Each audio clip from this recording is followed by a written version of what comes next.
Have you ever looked at your life and thought, by now, I should be further along than this? Like, by now, I should already be settled. By now, I should have more clarity. By now, I should already know which door is going to open. But what if that feeling of being behind is actually a lie? What if you're not late? What if you're being prepared? Because today I want to talk about what it means to keep going when your current job is wearing on you, when the next opportunity still hasn't fully opened, and when you're tempted to think your best season should have already happened. So stick around.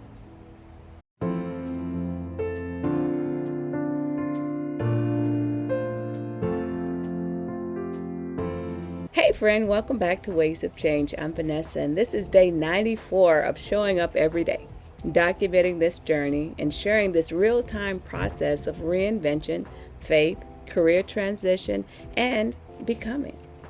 Today, I submitted another application for a job in San Antonio, Texas, with the Department of Veteran Affairs. Hello, VA.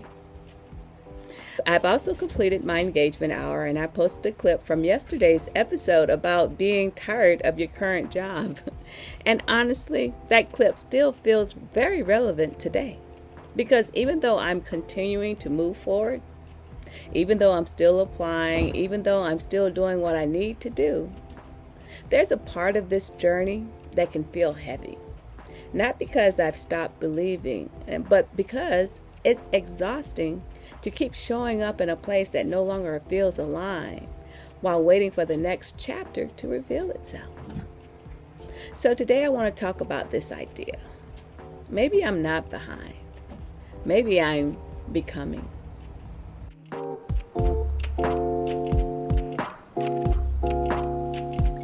I think one of the biggest lies many of us carry is this idea that life has a deadline. That if you haven't done a certain thing by a certain age, if you haven't reached a milestone by a certain point, if your breakthrough hasn't happened yet, then somehow you missed it. And I think that lie gets louder when you're in transition. It gets louder when you're applying for jobs and hearing nothing back. It gets louder when you feel underused where you are. It gets louder when your daily routine no longer fits the future you're trying to build. You start questioning yourself. You start looking around. You start measuring your life against people who may be in completely different seasons with completely different assignments. And before you know it, you're not just dealing with delay, you're dealing with discouragement. Because delay will test your patience, but comparison will mess with your identity. And I want to say this clearly. You're not behind because your path looks different. You're not failing because your story is unfolding slower than you expected. And you're not disqualified because your next chapter hasn't arrived yet. Some things don't happen early because they require a version of you that only life experience can produce.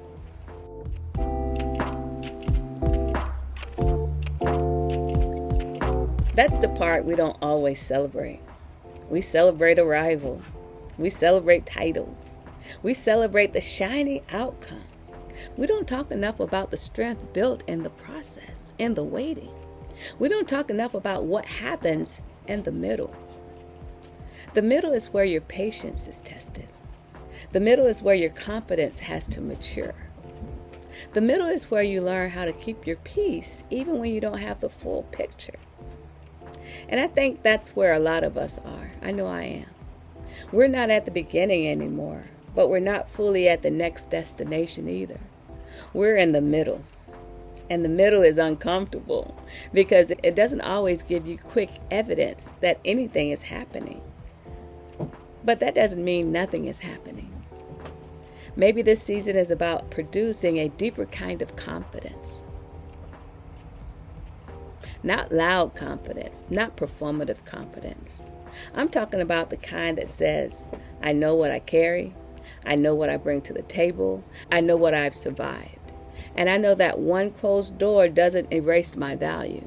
That kind of confidence usually doesn't come from easy seasons. It comes from being stretched. It comes from being disappointed. It comes from continuing to stand when things feel wobbly.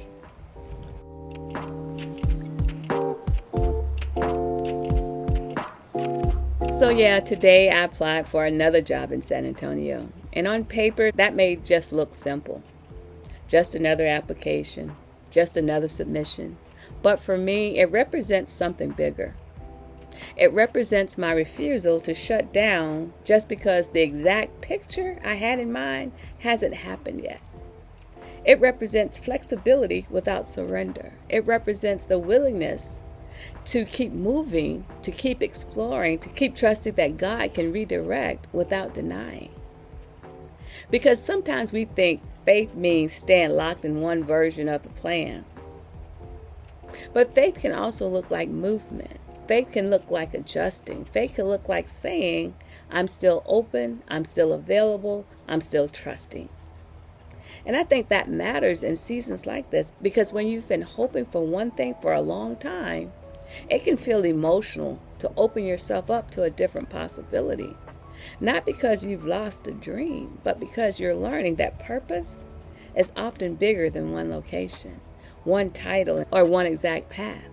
Sometimes the blessing is not sticking rigidly to your own timeline.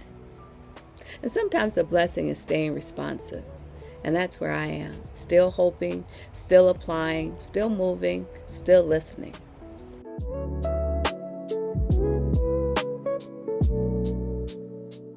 Now let's talk about the emotional part, because I posted a clip from yesterday's episode about being tired of your job. I posted that on LinkedIn, and I know I'm not the only person living that tension. That space where you know you've outgrown something, but you still have responsibilities, you still have bills, you still have obligations. You still have to show up with professionalism, even when your spirit is whispering, there has to be more than this. That's a very real place to be. And it can make you feel guilty because you think, I should be grateful. I should just be positive. I should just keep my head down. And yeah, gratitude matters. But gratitude doesn't mean pretending. Gratitude doesn't require dishonesty. And gratitude doesn't cancel the truth that some environments become too small for the person you're becoming. You could be thankful for what a job provides and still know it's no longer where you're meant to be forever. You could appreciate the provision, and I do, while also feeling the discomfort of misalignment. That doesn't make you disloyal. That makes you honest. And sometimes honesty is the first step towards change.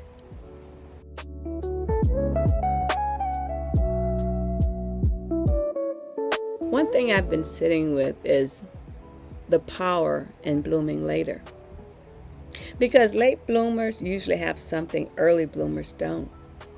Perspective. Life has had time to work on you. Disappointment has had time to teach you. Setbacks have had time to deepen you. And by the time you finally step into that thing meant for you, you're not just talented. You're not just seasoned. You're not just excited. You're anchored. You're not just chasing applause. You're moving with intention. And that's a different kind of strength. A mature strength. A quieter strength. A deeper strength. That's why I don't think every delay is punishment. Some delays are preparation. Some delays are protection. Some delays are helping you build the inner life needed to sustain the outer blessing. Because what good is getting the opportunity early if you don't yet have the wisdom to carry it well? What good is reaching the next chapter if you haven't yet become the version of yourself who can stand in it with peace? My friend, maybe the timing that frustrates you is also the timing that is forming you.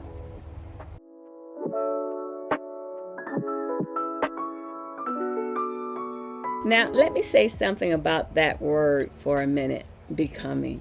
I keep using it because it feels more honest than words like arrived, finished, or figured out. Becoming leaves room for process. It leaves room for growth. It leaves room for mistakes, pivots, detours, and lessons. Because that's what this season feels like to me. I'm not sitting here pretending I have everything mapped out. I don't. I'm still applying. I'm still waiting. I'm still learning. I'm still trusting God in real time. So becoming feels like the right word because it reminds me that life is not just about crossing some invisible finish line. It's about who you're turning into while you're walking it out. I'm becoming more patient. I'm becoming more flexible, more honest with myself, more willing to release timelines that no longer serve me, more anchored in who I am, even though I don't know yet exactly where I'm headed. And yeah, Michelle Obama may have already claimed the word in the culture, but I'm borrowing it for the season I'm in. Because becoming doesn't pressure you to already be there. It simply asks you to stay open to who you're still growing into. And I think a lot of us need that. Because maybe what frustrates us most is not that we're changing. It's that we wish we could skip the process and arrive fully formed. But that's not real life. Real life is becoming.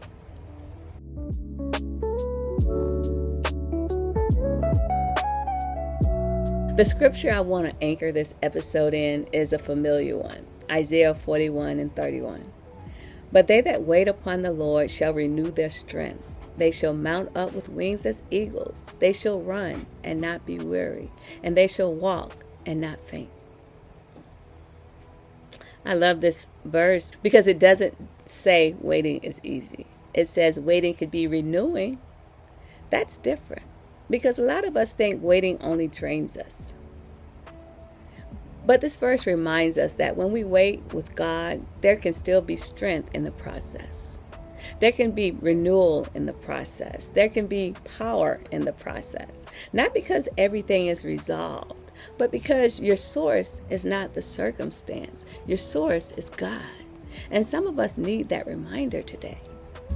Because maybe you're tired, maybe you're frustrated, maybe you're in a place that no longer fits. Maybe you're doing all the right things and still don't have the answer yet. This scripture says, keep waiting, but don't wait empty. Wait connected. Wait expectant. Wait knowing that God knows how to renew people in the middle of uncertain seasons.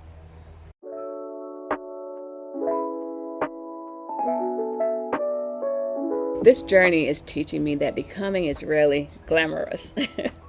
It looks like applying again. It looks like showing up again, like doing your engagement hour again. It looks like posting, even when you don't know how many people will see it. It looks like believing again after disappointment. It looks like trying again before you even have proof. And that kind of repetition can feel invisible. But invisible doesn't mean insignificant. Every day we keep going, we're reinforcing our own resilience. Every day we choose movement over defeat, we're strengthening our identity. Every day we resist the urge to call ourselves too late, we're reclaiming our story. That's what I want this channel to stand for. Not protection, not polished success, not pretending, but real transformation. The kind that happens day by day, choice by choice, prayer by prayer, application by application. So if you're watching this today and you feel behind in life, I want to say something to you. You are not behind because your life doesn't look like somebody else's highlight reel. You're not behind because your breakthrough has taken longer than you expected. You're not behind because you had to survive things other people didn't have to survive. And you're definitely not behind because you're still figuring some things out. You may be in a season of construction. You may be in a season of recalibration. You may be in a season where God is stripping away the false timelines so you could finally live the life that was actually meant for you. And I know that doesn't always make the waiting easier. It doesn't. But maybe it makes it more meaningful. Maybe you could stop calling yourself late and start calling yourself prepared. Maybe you can stop seeing yourself as overlooked and start seeing yourself as under construction. Maybe this is not the part where your story stalled. Maybe this is the part where it deepened.